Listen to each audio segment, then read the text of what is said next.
এই বিষয়কে সামনে নিয়ে একটা আয়াত তেলাওয়াত করছি। আমাদের বগুড়াতে মানুষ যখন মরে যায় বুঝলেন, তখনই আয়াত সবাই পড়ে। আপনাকে এলাকার খবর কি? আয়াতটার কথা মনে নাই? আয়াতটা কি আরেকবার পড়েন। ইজা আসাবাতুহুম মুসিবাতুন ক্বালু ইন্না লিল্লাহি ওয়া ইন্না ইলাইহি রাজিউন। আমাদের বগুড়াতে যখন মরে তখন এই আয়াত কয়। আপনাকে এই বসির বন্দরের খবর কি? কথা কয় না। মানুষ মরে গেলে আপনি ইন্না লিল্লাহ কন না। আসলে আপনারা দেখেন তো, খেয়াল করে, এই আয়াত কি মানুষ মরার আয়াত? এই আয়াত হচ্ছে ইজা আসাবাতুহুম মুসিবা, যখন তোমাদের উপর বিপদ আপদ মুসিবত আসবে, কলু খরচ। আল্লাহ যখন কলুর ফাইল হয় তখন সেইটা আমাদের জন্য ফরজ হয়। যখন কি হয় তখন কি বলতে হবে? ইন্না লিল্লাহি। আপনারা বলেন তো, যেই দেশে কোরআনের ওয়াজ হয়, কোরআন মোতাবেক মানুষ চলে না, ওই দেশের মানুষ রহমতের মধ্যে থাকে না বিপদের মধ্যে থাকে? তাহলে কোরআনের ওয়াজ শুনবেন, কোরআন অনুযায়ী চলবেন না, আপনার কি সুবহানাল্লাহ না ইন্না লিল্লাহ? এই কথা বলেন, সুবহানাল্লাহ না ইন্না লিল্লাহ? যে ভারতের 400 বছরের বাবরি মসজিদ ভাঙ্গা ওই জায়গায় রাম মন্দির বানালো, আপনারা কোন তো মন্দির বানানোর জায়গা আছে না নাই? এজরকান জায়গা আছে না নাই? তো ওই জায়গাতেই মসজিদ ভাঙ্গা মন্দির বানালো। আর আমাদের বাংলাদেশের নারীরা সেই ভারতের স্টার জলসাজি বাংলা দেখা শুরু করলো। প্রত্যেকটা চ্যানেলের মধ্যে হিন্দুদের পূজার মধ্যে হরি হরি লো লো করে বাজলো। আপনারা বলেন তো, মুসলমানের ঘরে হিন্দুর পূজার বাদ্য বাজা, এটা সুবহানাল্লাহ না ইন্না লিল্লাহ? আজকে আমাদের যুবকেরা 4G মোবাইল নিয়ে ঘুরতেছে সারাদিন। ছোট্ট একটা বাচ্চা কান্দে, আমার কয় হুজুর দোয়া দেন। আমি দোয়া পড়ে দেই, কান্না থামে না। হুজুর পানি পড়া দেন, সূরা ফাতিহা 7 বার পরে পানি পড়া দিলাম, পানি খাইয়াও কান্না থামে না। মেয়েটার মাও বলতেছে, হুজুর এখন আর দোয়া দরুদের কাজ হবে না। কিছুদিন পরে বললাম, মা তোমার সন্তান কান্দে, আর কান্দে না, একটা মোবাইল কিনে দিয়েছে, যখনই কান্দে তখনই চালু করে দিই, আর কান্দে না। আপনারা বলেন, আমরা কি আল্লাহর রহমতে আছি না বিপদে আছি? তাহলে আমরা ইন্না লিল্লাহর তাফসীর শোনা লাগবে না? আমি বহু হুজুরকে বলেছিলাম, বহু হুজুর আমার যারা ওস্তাদ, তাদেরকে আমি বলেছিলাম, হুজুর মানুষ মরে গেলে আমরা ইন্না লিল্লাহ কেন পড়ি? ইন্না লিল্লাহ তো বিপদ আপদ মুসিবতের আয়াত, কিন্তু মানুষ মরে গেলে আমরা কেন পড়ি? আমার যারা ওস্তাদ, হুজুরা বলতেছে সবাই কয়, আমরাও কই, মানে আগে থেকে হয়ে আসতেছে। ধরে খান কি আমি এর একটা উত্তর হলো, আমার এক ওস্তাদ উসমান গনি মারা গেছে। উনি মুস্তাফিয়া মাদ্রাসার হেড মুফাসসির ছিলেন। উনি আমাকে বললেন, বাজান, মানুষের জীবনে মরাটাই হলো সবচাইতে বড় বিপদ। এ কারণে মরার খবর শুনে মানুষ ইন্না লিল্লাহ কয়। আমি বললাম, হুজুর আপনার এই কথা আমার পছন্দ হলো না। তা আমার কয়, তো তাহলে পছন্দ হয় না কেন? আমি তখন হুজুরের কাছে একটা ওয়াজ করলাম। সে ওয়াজটা হলো, একবার মুসা আলাইহিস সালাম তুর পর্বতের কিনারায় দাঁড়ায় আছে। জোরে কান কোন নবী? জোরে কান কোন নবী? আল্লাহ বলে, মুসা তোমার খবর কি? মুসা বলতেছে, আল্লাহ আমি অনেকক্ষণ হলে দাঁড়ায় আছি আপনাকে একটা প্রশ্ন করার জন্য। আল্লাহ বলে, কি প্রশ্ন? মুসা বলতেছে, আমার যা আছে আপনার তা নেই। আল্লাহ কয়, মুসা আরেকবার কত? মুসা বলতেছে, আল্লাহ আমার যা আছে আপনার তা নাই। আল্লাহ কয়, মুসা এই তোর কি আছে রে যেটা আল্লাহ নাই? মুসা বলতেছে, আল্লাহ আমার মৃত্যু আছে কিন্তু তোমার মৃত্যু নেই। আল্লাহ বলে, ঠিকই তো তাই রে। মুসা বলতেছে, আল্লাহ আপনি যতই ক্ষমতার মালিক হন, আপনি মারতে পারবেন কিন্তু মরতে পারবেন না। ধরে কোন কথা ঠিক কিনা? আর আমি মুসার ক্ষমতা না থাকলেও আমি মরার মজা পাবো। আপনারা কোন তো মরার একটা মজা আছে না নাই? কি মজা? কুল্লু নাফসিন যায়িকাতুল মাউত। যায়িকা শব্দের অর্থ কি? এখানে যারা আলেম ওলামা আছেন তারা বুঝতেছেন, জায়গা শব্দের অর্থ হলো মজা, স্বাদ। আস্বাদন। আল্লাহ বলে, মুসা মৃত্যু তোমার কাছে কেমন মনে হয়? মুসা বলতেছে, আল্লাহ দুনিয়াতে যত নিয়ামত আমাকে দান করেছেন তার মধ্যে 1 নম্বর নিয়ামতের নাম হলো মৃত্যু। বাংলাদেশের মানুষ মরবার চায় না। আমার এলাকার এক মানুষ 7 নির্বাচন যে ভোট হলো না, ওই ভোটের আগে গোরস্থানে একটা কবর করছে। জ্যাঠা মানুষ একটা কবর করে নিচে খ্যাট, উপরে কম্বল, তার উপর ল্যাব দিয়ে শুয়ে থাকে। মাঝে মধ্যে বউ মোবাইল করে, আপনার খবর কি? নিরাপদে আছি। আপনারা বলেন তো, জ্যাঠা মানুষ কবরে থাকা এটা বিপদ না নিরাপদ? বউ বলতেছে, আপনার খবর কি? আলহামদুলিল্লাহ আমি নিরাপদে আছি। বউ বলে, যেখানে আছেন ওখানেই থাকেন, 3 বার কিন্তু পুলিশ আসছিল আপনাকে ধরবার। ওই কবরের থেকে বলতে যে পুলিশের বাপেরও ক্ষমতা নাই রে, আমি এমন জায়গাতে আছি যে আমার কাছে আসে। আপনারা বলেন, মানুষ মরে গেলে কবরে যায়, আর জীবিত অবস্থায় কবরে থাকা সুবহানাল্লাহ না ইন্না লিল্লাহ। মনে করেন, আপনাকে বুঝানোর জন্য বলতেছি, আল্লাহ আজরাইলকে বলছে পুলিশের পোশাক পরে ওর কাছে যাত। কার পোশাক? কারণ বর্তমান বাংলাদেশের মানুষ আজরাইল ভয় করে না, পুলিশও ভয় করে। তো আজরাইল এখন পুলিশের পোশাক পরে ওর কাছে আসে বলতেছে, কে রে ভাই, এই কবরের থেকে মাথা বাড়ি করে এই জায়গার তো খবর কে দিল? এই তুই এই জায়গার খবর কেমনি বলি বল? ও বলতেছে, ভাই আমি তো পুলিশ না রে, আমি হলাম আজরাইল।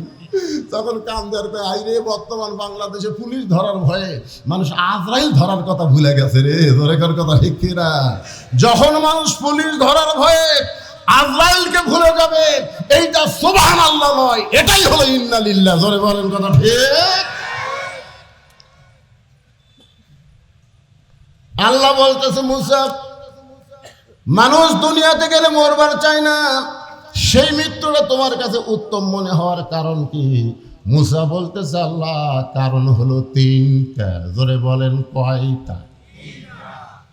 আমি খুব লম্বা ওয়াজ করবো না, এই 3টা বিষয়ের উপর ওয়াজ করবো। আপনারা বিরক্ত হবেন?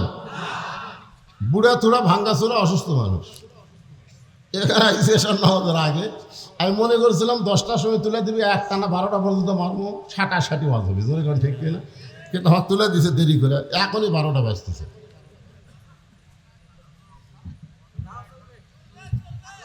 আরে চলবেই তো রে, চলবে না মানে চলবি না মানে?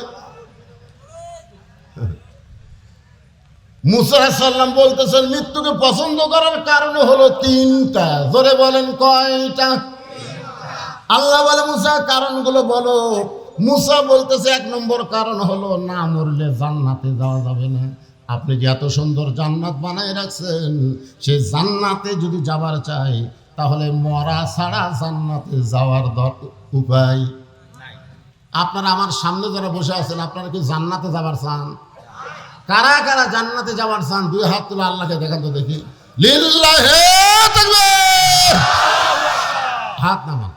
আচ্ছা, এখন যদি আল্লাহকে বলে, তোমরা যারা জান্নাতে যাবার চাইলে আমি তোমাকে জান্নাতে যাওয়ার সুযোগ করে দিলাম, যাও, তাহলে আপনারা কেমনে যাবেন? আপনারা বলেন তো, জেতা অবস্থায় জান্নাতে যাওয়ার কোনো সুযোগ আছে?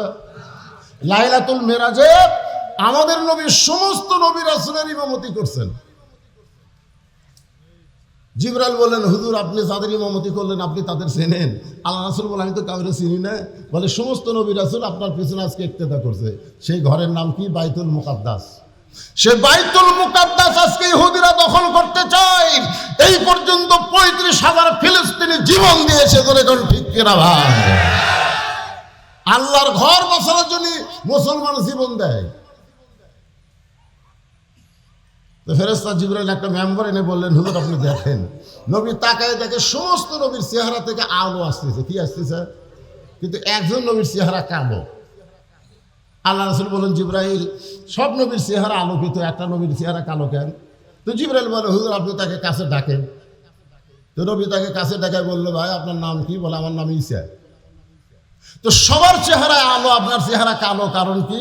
বলে, সমস্ত নবী রাসূল জান্নাত থেকে আপনার পিছনে এসে নামাজ পড়লো, আর আমি জান্নাত থেকে আসতে পারিনি।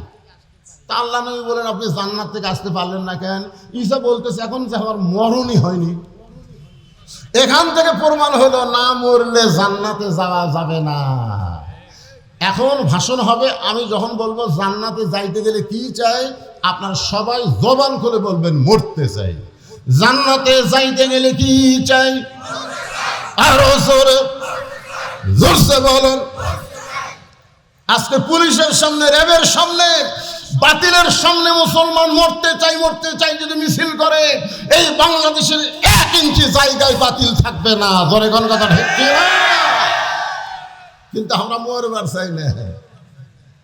আরে বাচ্চার চাই 5 তলা বিল্ডিং এর ভিত দিয়ে 3 তলা কমপ্লিট হচ্ছে, ওই ঘাড় কাজ করে দেখতিস। কি দেখিস ভাই? বলে 3 তলা হচ্ছে ভাই রে, আরো 2 তলা রড বার করা আছে। 2 ঘাড়ের ফেরেশতা বলতেছে শয়তান 3 তলার দিকে না তাকা, কবরের দিকে তাকা, কবরের দিকে তাকা। আজকে বাংলার মুসলমান কবরে যাওয়ার কথা ভুলে গেছে, মৃত্যুর কথা ভুলে গেছে, যার কারণে জীবন বাঁচান ফরজ মনে করে ইমানের কোনো গুরুত্ব দিচ্ছে না। জোরে কোন কথা ঠিক না? আজকে আপনারা জবান খুলে বলেন আমি যতই চেষ্টা করি আমি আমার জীবন বাঁচাবার পারবো না, তবে একটু চেষ্টা করলে আমি আমার ঈমান বাঁচাবার পারবো। জোরে কোন কথা ঠিক না?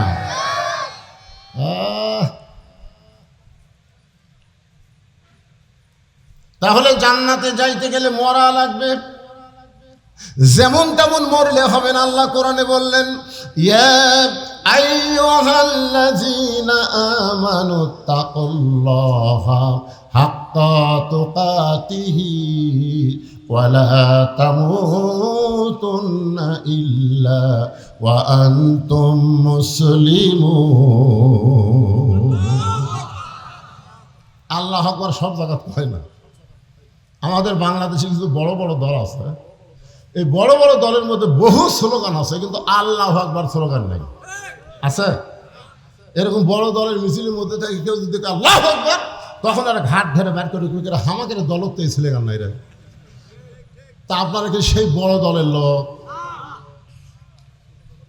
তো কোরআন তেলাওয়াত হলে আল্লাহু আকবার কর না কেন? আল্লাহ কোরআনে কি বলতেছেন? ইন্নামাল মুমিনুনা আল্লাযীনা ইযা যুকিরাল্লাহু ওয়াজিলাত কুলুবুহুম ওয়া ইযা তুলিয়াত আলাইহিম আয়াতুহু যাদাতুহুম ঈমানাও ওয়া আলা রাব্বিহিম ইয়াতাওয়াক্কালুন। আল্লাহ এই আয়াত শোনার পরে যারা আল্লাহু আকবার কয়নি, আল্লাহ মরার আগের কে জবান বন্ধ করে দিও। আল্লাহ মরার আগে যখন জবান বন্ধ করে মরবি, আল্লাহ শব্দ উচ্চারণ হবে না। রাসূল বলেছেন যতই পাপ কর পাগল, মরার সময় আল্লাহ আল্লাহ জিকির করে মর। শুধু আল্লাহ জিকির করার কারণে আল্লাহ তোর সব পাপ মাফ করে দিবে। তাহলে মরার সময় আমরা জবান খোলা রাখতে চাই, তাহলে কোরআন তেলাওয়াত শোনার পরে আল্লাহু আকবার বলার দরকার আছে না নেই? আল্লাহ বলতেছেন জান্নাতে যদি যাওয়ার চাও তাহলে এমনি এমনি গরু ছাগলের মতন মরলে হবে না, মুসলমান হয়ে মরা লাগবে। মুসলমান হয়ে মরতে গেলে 2টা শর্ত। 1 নম্বর শর্ত হলো আল্লাহর ভয় করা লাগবে। 2 নম্বর শর্ত হলো মাঝে মধ্যে ভয় করলে হবে না, সব সময় ভয় করতে হবে। আমরা আল্লাহর ভয় করি কি করি না? আপনার কোন তো সব সময় করি। আমাকে এলাকার দাদিরা বোরকা পরে, কিন্তু যুবতীরা বোরকা পরে না। দাদিকে জিজ্ঞাসা করা লোকে দাদি বোরকা পরছেন কাই? মরা লাগবে ভাই, মরা লাগবে ভাই।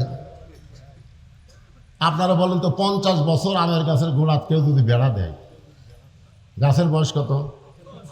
50 বছর আমের গাছের গোড়াত বেড়া দিতে, সবাই বলে বেড়া কেন দিচ্ছ? গরু ছাগল যদি খায়। আরে পাগলা, 50 বছর আমের গাছের দিকে গরু ছাগল ঘৃণা করেও তাকাবি না রে। বেড়া যদি দিবার চাষ ওই লকা পাতা বাড়াছে ওই গাছের বেড়া দে। আমি বলি বুড়ি কোনো বোরকা লাগবে না, যুবতীদের বোরকা পরা লাগবে। জোরে কোন কথা ঠিক না? আজকে লুচ্চা মুস্তাক আহমদ যে বিয়ে করছে, এই শালা কি ধরা পড়তো? ধরা পড়তো না। যদি ওর চেংড়ি বইয়ের গায়ে বোরকা থাকতো, জোরে কোন কথা ঠিক কিনা? আচ্ছা, বোরকার মধ্যে চেংড়ি আছে, ছুরি আছে না বুড়ি আছে, এটা বোঝা যাবে? তো শালা বুড়া তুই বিয়ে করলো কর, তোর বউটা ঢাকা থো। এই শালা ঢাকা থয়নি, এক লিয়াদা ভাইরাল হচ্ছে ভাই।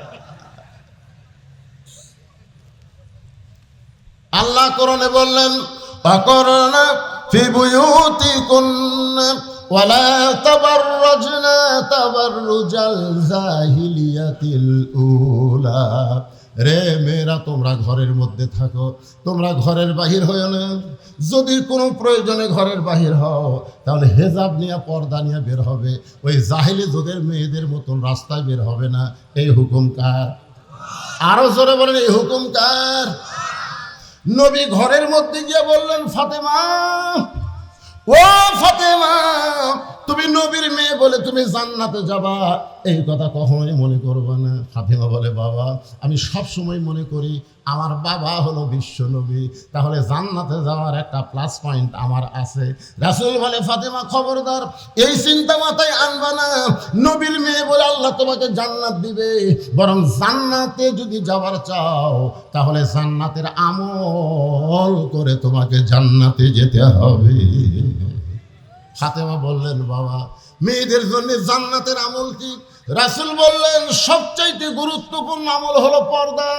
নারীদের পর্দা যদি না থাকে, নামাজ বলো, রোজা বলো, স্বামীর খেদমত বলো, একটা ইবাদত আল্লাহ কবুল করবে না। ওই তিনটা ইবাদত কবুল করতে গেলে 1 নম্বর থাকতে হবে পর্দা। ধরে কার কথা ঠিক কি না? বাগান একটু মনোযোগ দিয়ে শুনবেন। মুসা বলতেছে, আল্লাহ মৃত্যুকে 1 নম্বর পছন্দ করার কারণ হলো, না মরলে জান্নাতে যাওয়া যাবে। জোরে কান যাওয়া যাবে। তাহলে জান্নাতে যাইতে গেলে মরার দরকার আছে না নেই? এ কথা কান দরকার আছে না নাই? তাহলে এত বিল্ডিং বানাচ্ছেন কেন? আমার এক বন্ধুর বাড়িতে গেছি, ভাই, গেট বানাচ্ছে 1 কোটি টাকা দিয়ে, খালি গেট, বাসার গেট, মানে সোনা টোনা লাগে সেই বগুড়া রহমাননগর। তা আমি বললাম, কে ভাই, এই বাড়ি বানাতে কত টাকা লাগছে? তা আমার বন্ধু লওয়া উল্টা, হুজুর আসলে আলেমেরা মূর্খ। আমি বললাম, মূর্খ কেমনি? বলে, এইরকম কোটি কোটি টাকা খরচ করে আমি বাড়ি বানাচ্ছি, এটার নাম বাসা হুজুর, এটা বাসা, বাসা, এটা বাড়ি নয়। আমি তখন আমার বন্ধুর কাছে একটা গান গাইলাম, বন্ধুকে বললাম, গানটা সুন্দর করে শোনো তো, দেখো কি কয়। আমার বন্ধু বলে, আচ্ছা ঠিক আছে, গানটা গান। তখন আমি বললাম, এপারে তোর বসত বাড়ি, ওই পারে তোর বাসা। সবাই বলেন, এপারে তোর বসত বাড়ি, ওই পারে তোর বাসা। ভবদরিয়ায় পাড়ি দিতে, ভবদরিয়ায় পাড়ি দিতে, কেমনে করলি আশা। এপারে তোর বসত বাড়ি, ওই পারে তোর বাসা। দুনিয়ার বাড়ি হলো বসত বাড়ি, আর মুসলমানের জান্নাত হলো বাসা। এখন আপনাদের কাছে বাড়ির দয়া বেশি না বাসার চিন্তা বেশি? একটু মনোযোগ দিয়ে শুনবেন। আল্লাহ বলে, মুসা রে, মৃত্যুকে পছন্দ করার 2 নম্বর কারণ কি? মুসা বলতেছে, আল্লাহ মৃত্যুকে পছন্দ করার 2 নম্বর কারণ হলো আমার মৃত্যুটা। এটা কিন্তু খুবই গুরুত্বপূর্ণ। এই যুবকেরা, খুব গুরুত্বপূর্ণ কথা। মুসা বলতেছে, আল্লাহ মৃত্যুকে পছন্দ করার 2 নম্বর কারণ হলো আমার মৃত্যুটা কেবলমাত্র আপনার জন্যেই। অক্ষ করে দিছি। আল্লাহর কুদরতি মুখে হাসি ফুটে গেছে। উকিল এসে বলতেছে, ভাই আপনার তো ফাঁসির রায় কার্যকর হয়ে গেছে, যে কোনো সময় আপনাকে ফাঁসি দিবি। আপনি খালি রাষ্ট্রপতির কাছে একটা দরখাস্ত লেখেন, রাষ্ট্রপতি দয়া করে যদি আপনাকে মাফ করে দেয়, আপনার আর ফাঁসি হবে না। আসামি খালি মুচকে মুচকে হাসে। উকিল বলে, হাসেন কেন? বলে, হাসার কারণ হলো তোমার কথা শুনে। তুমি যে কইলে রাষ্ট্রপতির কাছে দরখাস্ত লেখো, রাষ্ট্রপতি মাফ করলে আমার আর ফাঁসি হবে না। কিন্তু আমি আমার জীবনে 3টা রাষ্ট্রপতি ক্ষমতার থাকা অবস্থায় মরা দেখছি রে। আসামি উকিলকে বলতেছে, আমি আমার জীবনে 3টা রাষ্ট্রপতি ক্ষমতার থাকা অবস্থায় মরা দেখছি। একটা বঙ্গবন্ধু শেখ মুজিবুর রহমান, একটা জিয়াউর রহমান, একটা জিল্লুর রহমান। যারা নিজেই বাঁচে না তাদের কাছে বাঁচার দরখাস্ত কোনো মুসলমান লিখবে না। ধরে কোন কথা ঠিক না? তখন উকিল বলতেছে, এই গোয়ারকির কারণে আপনার ফাঁসি হবে, আপনার ফাঁসি হবে। আসামি মুচকি মুচকি হাসে আর বলে, তুমি বলতেছো ফাঁসি হবে কিন্তু আমার মৃত্যু হবে না, তুমি বলতেছো ফাঁসি হবে কিন্তু আমার মৃত্যু হবে না। উকিল বলতেছে, আপনার মৃত্যু হবে না, তার দলিল কি? সঙ্গে সঙ্গে আসামি আল্লাহর কোরআন থেকে তেলাওয়াত করতেছেন, ওয়ালা তাকুলু লিমান ইউকতালু ফি সাবিলিল্লাহি আমওয়াতুন বাল আহইয়াউ ওয়ালাকিন লা তাশউরুন। বুঝবার পারলেন না? এই আয়াত খালি বুঝবার পারলে এই আল্লাহ হবা। হাই রে, রে কোন জায়গা তো আজ করতেছি রে। আমাকে এলাকার গরু ছাগল ভুসি খায়। হ্যাঁ, আমাকে এলাকার গরু ছাগল ভুসি খেলায়, ভুসি। এটা সেই ভুসি।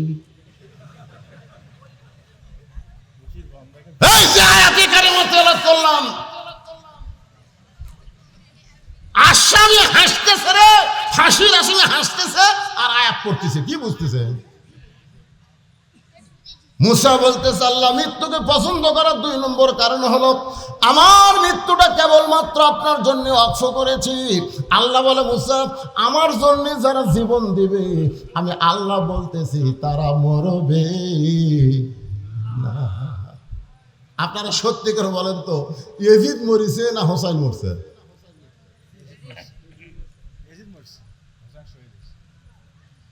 এবারে আপনারা কিছু জানেন না, ইয়াজিদ আর হোসাইন বোঝেন না। হোসেন রাদিয়াল্লাহর মাথা যখন ইয়াজিদের দরবারে নিয়ে যায়, ইয়াজিদের হাতে তখন একটা লাঠি আছিল, লাঠি। ওই লাঠিটা হোসেন রাদিয়াল্লাহর মুখের মধ্যে ঢুকায় বলতে, হোসেন খালি গোয়ারকির কারণে শেষ হয়ে গেলে, খালি গোয়ার তুমির কারণে তুমি এরকম শেষ হয়ে গেলে। আমি ইয়াজিদ দেখো ক্ষমতার চেয়ারে, মুখের মধ্যে লাঠি ঢুকায় ইয়াজিদ এই কথা বারবার বলতেছে। ইয়াজিদের সামনে হাজার হাজার জনগণ বসে আছে, সমস্ত জনগণ মাথা নিচু করে আছে। মাথা নিচু করে থাকার কারণে হলো লোকমা দিলি তোর মাথা। আজকে আমাদের বাংলাদেশের অবস্থা কি? গত সপ্তাহে গোস্ত কিনে আনছে 620 টাকা দিয়ে। এখন জামাই আইছে, শাশুড়ি বলতেছে এবারে 100 হবে না, 2 কেজি আনেন। তো স্বামী মনে করছে 620 1240, 1300 টাকা নিয়ে গেছে। নিয়ে গোস্তের দোকানদার বলতেছে, ভাই 2 কেজি গোস্ত দেন। 2 কেজি গোস্ত দিছে। ওই 2 কেজির গোস্তের ব্যাগ নিয়ে 1300 টাকা দিছে, 60 টাকা ফেরত পাওয়ার আশায়। কিন্তু কসাই বলতেছে, ভাই আরো 100। আমি 60 টাকা ফেরত পাবো আর ওই আমার কাছে 100 চাই। আমি যদি আজকে মুখ বন্ধ করে চলে দেয়, আগামী সপ্তাহে 800 লাগবে। জোরে কোন কথা ঠিক ছিল? ওই খপ করে ওই কষার কাছে দাও আছে, ওই দাওয়াটা খপ করে নিছে, লিয়া ওই যে খাটার উপর গোস্ত ছিল ওই খাটা মারছে লাত্তি। লাত্তি মারা কষার ঘাড়ের উপর দাও ধরে বলতেছে, এখন বল কত করে কেজি? তোর কষাই বলতেছে, ভাই আপনি যা দিবেন তাই, আপনার কাছে কোনো জবাব। আজকে বাংলাদেশের মুসলমান জবান বন্ধ থাকলে হবে না, অন্যায়ের ঘাড়ে দাও কোদাল ধরতে হবে। জোরে কোন কথা ঠিক না?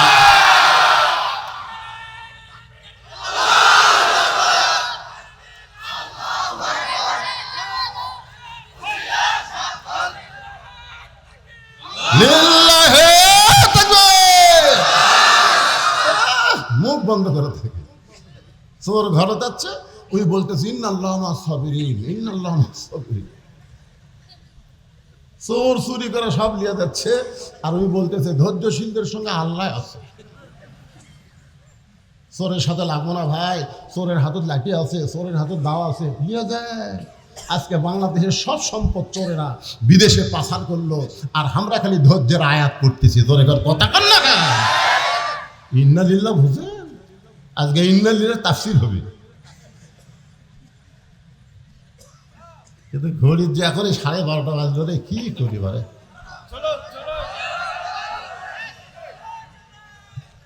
একটু মনোযোগ দিয়ে শুনবেন। মুসা বলতেছে আল্লাহ মৃত্যুকে পছন্দ করার 2 নম্বর কারণ হলো আমার মৃত্যুটা কেবলমাত্র আপনার জন্য অক্ষ করে দিয়েছি, কারণ যারা আমরা মুসলমান তারা আমরা মরবো তার জন্যে। আমার সঙ্গে সকলে পড়েন ইন্না সলাতি, পড়েন ইন্না সলাতি ওয়া নুসুকি ওয়া মাহইয়ায়া ওয়া মামাতি লিল্লাহি রাব্বিল আলামিন। সবাই মাথা নিচু করে আছে। এজিদের সামনে সিংহাসন বসে আছে তো, আর হোসেনের মুখের মধ্যে লাঠি ঘুরাচ্ছে সবাই। সবাই মাথা নিচু করে আছে, কেউ কথা বলতেছে না। এমন সময় 80 বছরের একজন বুড়ো সাহাবী লাঠিতে ভর দিয়া দাঁড়ায় গেছে। সুবহানাল্লাহ। সবাই যখন মাথা নিচু করে আছে, এমন সময় 80 বছরের একজন বুড়া সাহাবী লাঠিতে ভর দিয়া দাঁড়ায় বলতেছে ইয়াজিদ। দেখেন বুড়ার পাওয়ার কি দেখছেন?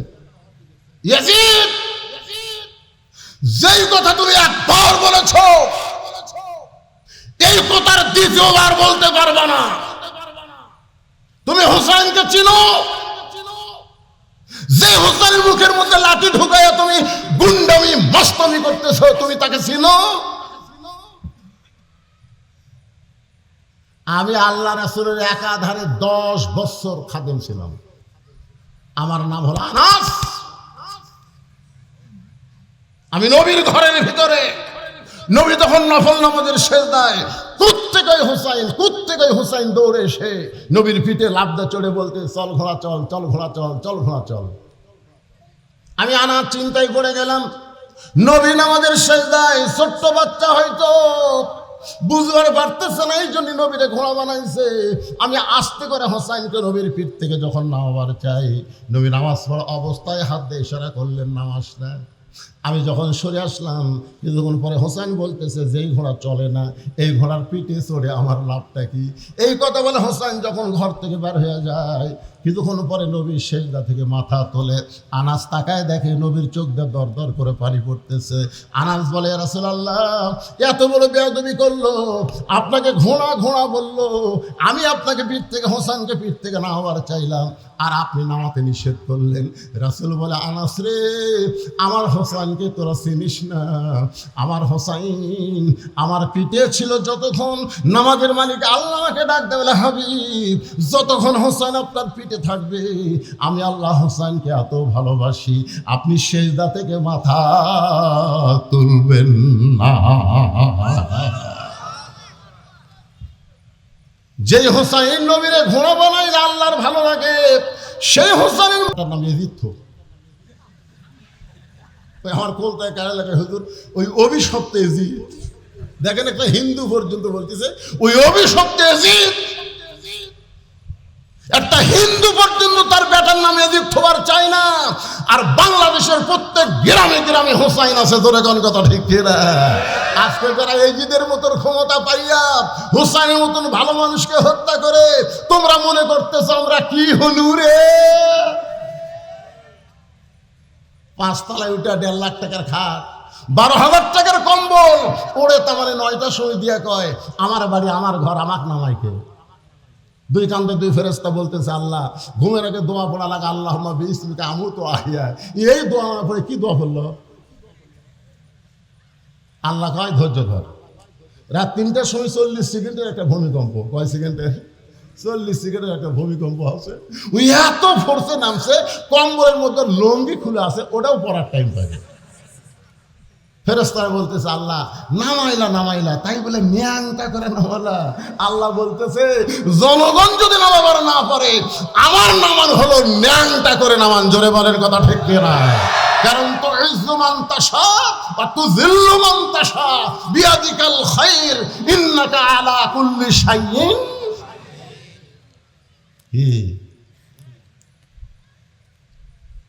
আল্লাহ বলে মুসা মৃত্যুকে পছন্দ করার 3 নম্বর কারণ কি? এই 3 নম্বর কারণটা হলো অত্যন্ত মজার কারণ। আমি 3 নম্বর কারণ আপনাদের সামনে বলবো, খুব মজা আছে। ধরে কোন কি আছে? এই মজার কারণ কারা কারা শুনবেন আল্লাহকে একটু হাত দেখান। হ্যাঁ দেখি টান টান করে তোলেন তো পারে কেদের ওপর সবাই তুলছেন। কোন হাত ওঠেনি দেখেন তো, ওই হাত ডান লুলে হয়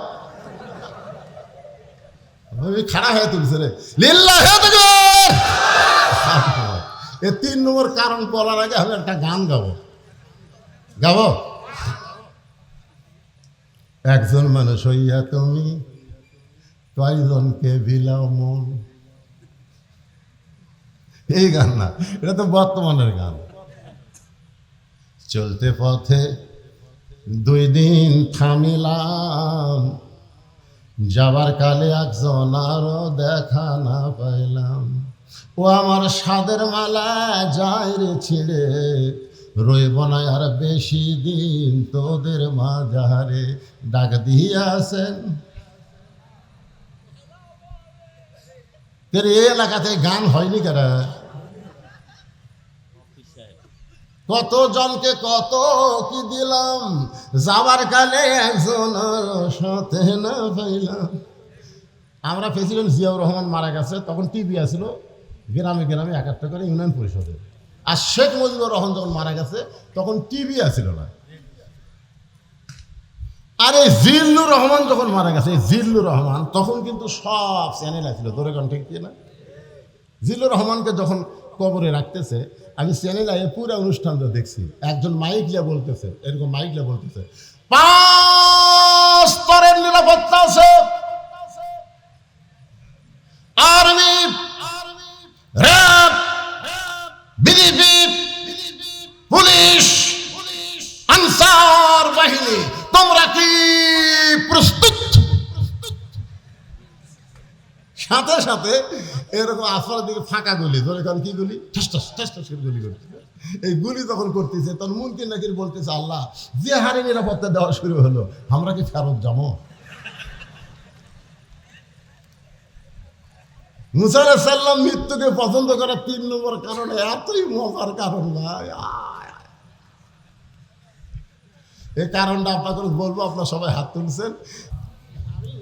ইজা আসাবাতুহুম মুসিবাতুন ক্বালু ইন্না লিল্লাহি ওয়া ইন্না ইলাইহি রাজিউন। আয়াতটা আপনাদের মনে আছে? খুব কাজ কাম লাগছে আপনাকে দেখায়। আমি আসার পরে শুনেছি অত্যন্ত কাজ কাম, সারাদিন কাজ কাম করে ক্লান্ত দেহ নিয়ে মানুষ একটু ঘুম পাড়বে। ওমর ফারুক বললেন, ইয়া রাসূলুল্লাহ 5 ওয়াক্ত নামাজের মধ্যে 3 ওয়াক্ত তাড়াতাড়ি, আসর, মাগরিব, এশা তাড়াতাড়ি, কিন্তু এশা থেকে ফজর, ফজর থেকে জোহর লম্বা হওয়ার কারণ কি? এভাবেই তো তাড়াতাড়ি আল্লাহ নামাজ দিবার পারতেন, কিন্তু এশা থেকে ফজর, ফজর থেকে জোহর লম্বা হওয়ার কারণ কি?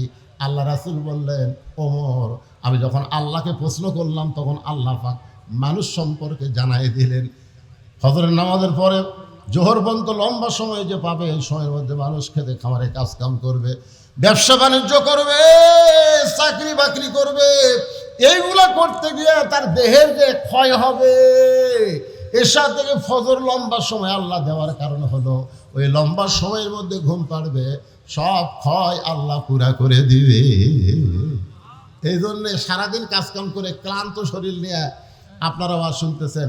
আমার 18 তারিখে আপনাদের পাশেই এটা সিরির বন্ধুর আমার আওয়াজ আছে। 18 তারিখে আগামী, আজ কয় তারিখ? ওনারা আমাকে ওয়াদা দিয়ে গেছে, হুজুর খুব বেশি হলে 10টার সময় আমাকে দিলে যে কি ফাটাফাটি ওয়াজ হয়ে, আপনারা সেখানে যাবেন ইনশাআল্লাহ। আগামী 18 তারিখে এই রানী বন্দরের পাশে সিরির বন্দর, ওখানে আমার মাহফিল আছে। তো তাহলে একটা গান গাই শোনে। কোন বনেরই পাখি তুমি, ইন্না লিল্লাহর গান। কোন বনেরই পাখি তুমি আইলারে কোন বনে, আবার কোন বনেতে যাইতে হবে পড়ছে নাকি মনে।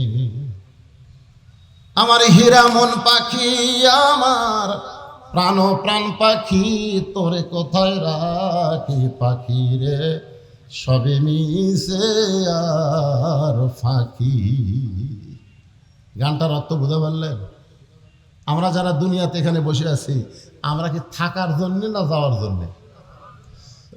মুসা বলতেছে আল্লাহ মৃত্যুকে পছন্দ করার 3 নম্বর কারণ হলো মৃত্যুর মাধ্যমে তুচ্ছ দুনিয়ার সমাপ্তি হবে, চিরস্থায়ী আখিরাত পাওয়া যাবে। আপনারা বলেন তো, দুনিয়া ক্ষণস্থায়ী না চিরস্থায়ী? আর আখিরাত? তাহলে মৃত্যুর মাধ্যমে আমরা যে জগৎ পাবো সেই জগৎটা কি? আপনারা কি ক্ষণস্থায়ী ভালোবাসেন না চিরস্থায়ী ভালোবাসেন? মুসা বলতেছে আল্লাহ মৃত্যুকে পছন্দ করার কারণ হলো দুনিয়ার ক্ষণস্থায়ী জীবন পরিসমাপ্তি করে আখিরাতের চিরস্থায়ী জীবন পেয়ে যাব, যেই জীবন সম্পর্কে আল্লাহ বলেছেন বাল তুসিরুনাল হায়াতাদ দুনিয়া ওয়াল আখিরাতু খায়রু ওয়া আবকা। আল্লাহ আমাদের সবাইকে ফজরের নামাজ, কোন ওয়াক্ত নামাজ জামাতে না পড়লে মুনাফিকি কথা কয় না, কোন ওয়াক্ত? এই জন্য যেখানে মাহফিল করবেন রাত 12টার পর্যন্ত মাহফিল শেষ করার চেষ্টা করবেন, আরামসে একটা ঘুম দিবেন, ফজরের নামাজ জামাত আদায় করবেন। আজকে যা হয়েছে হয়েছে, আলহামদুলিল্লাহ। আমরা ফজরের নামাজ সকলে জামাতের সঙ্গে আদায় করতে চাই। আল্লাহ যেন আমাদের সবাইকে তৌফিক দেয়। ইস্তিগফার ফর আস্তাগফিরুল্লাহ আল্লাযী লা ইলাহা ইল্লা হুয়াল হাইয়ুল কাইয়্যুম ওয়া আতুবু ইলাইহি। জি, মাদ্রাসার জন্য জমি দিয়েছে নানি, আমার নানুর জন্য এনে। আপনার নানি জমি দিয়েছে, নানুর জন্য? আচ্ছা ঠিক আছে, সবার জন্য দোয়া হবে। আল্লাহুম্মা আমিন। আল্লাহুম্মা আনতাস সালাম ওয়া মিনকাস সালাম তাবারাকতা ইয়া যাল জালালি ওয়াল ইকরাম। আয় আল্লাহ, কঠিন গরমের ভিতরে আরামের বাড়ি ঘুমকে বাদ দিয়া তোমার পাগল বান্দা বান্দি আজকে জান্নাতের বাগানে বসে বসে আলোচনা শোনার শেষে আল্লাহ রহমতের দরজায় ফকির হয়ে দোকানে হাত তুলেছি। আল্লাহ মেহেরবানি করে আজকের মাহফিল আমাদের সকলের হেদায়েতের জন্য, নাজাতের জন্য, জান্নাতের জন্য কবুল করে নাও। এই মাহফিলের শুরু থেকে শেষ পর্যন্ত যত আলোচনা হয়েছে আল্লাহ, এর মধ্যে ত্রুটি হলে ভুল হলে মাফ করে দাও। এর যা হাদিয়া মঞ্জুর করো সোনার মদিনায় নবী পাকের রওজা মোবারকে আল্লাহ কবুল করে নাও। তামাম আম্বিয়ায়ে কেরাম, আসহাবে কেরাম, তাবিঈন কেরাম, তামাম পৃথিবীর মাটির নিচে যত মুমিন মুমিনাত আছে আল্লাহ সকলের ওয়াফরে হাদিয়া কবুল করো। আল্লাহ আমরা যারা হাত তুলেছি, আমাদের জনম দুঃখনে মা বাবা যাদের কবরে চলে গেছে, সবাই বলেন রব্বির হামহুমা কামা রব্বায়ানি সগীরা। আল্লাহ বাপ মার কবরকে জান্নাতে টুকরা বানান। বাপ মা যাদের অসুস্থ আছে আল্লাহ সুস্থতার নিয়ামত দান করে দেন। একজন আমাকে বলেছে হুজুর আমার ছেলে অসুস্থ, আল্লাহ ছেলেটাকে সুস্থ করে দেন। মাদ্রাসার মুহতামিম শাহিনুল ইসলাম বলতেছে তার নানু জমি দান করেছে, তার নানার রুহের মাগফিরাতে আল্লাহ তার নানার কবরকে জান্নাতের টুকরা বানিয়ে দেন। আজকেও নগদে বাকিতে কোরআন শরীফ বাবদ যারা দান করেছে আল্লাহ সকলের দানগুলোকে আল্লাহ জান্নাতের বিনিময়ে কবুল করো। আজকের মাহফিলের প্রধান অতিথি আল্লাহ মাহিদির সিরাতাল মুস্তাকিম, আল্লাহ আজকের মাহফিলের বিশেষ অতিথিবৃন্দ আল্লাহ প্রধান পৃষ্ঠপোষক সহ আল্লাহ সমস্ত অতিথিকে আল্লাহ তুমি কবুল করো। আল্লাহ কে কোন নিয়তে হাত তুলেছে সকলের নেক নিয়ত নেক আশাকে পুরো করো। মা বোনদের জন্য দোয়া করবেন, মা বোনদেরকে আল্লাহ আবেদা সালিয়া পদ্মা রেখে কবুল করে মা ফাতেমার চরিত্র যেন দান করে দাও। গোটা বিশ্বের মুসলমানকে হেফাজত করো। খাস করে ফিলিস্তিনি মুসলমান যারা তোমার বাইতুল মুকাদ্দাসের জন্য জীবন দিল তাদেরকে শাহাদতের মর্যাদা দান করে দাও। আল্লাহ অবস্থা যারা হাসপাতালে সুস্থতার নিয়ামত দান করে দাও। আমার বাংলাদেশের প্রতি রহমত বরকতের দরজা খুলে দাও। আল্লাহ সুবহান রাব্বিকা রাব্বিল ইজ্জাতি আম্মা ইয়াসিফুন ওয়া সালামুন আলাল মুরসালিন আলহামদুলিল্লাহি রাব্বিল আলামিন। আজাল আখিরাতি কালিমাতুনা ইনদাল মাউত। সকলে পড়েন লা ইলাহা ইল্লাল্লাহু মুহাম্মাদুর রাসূলুল্লাহ সাল্লাল্লাহু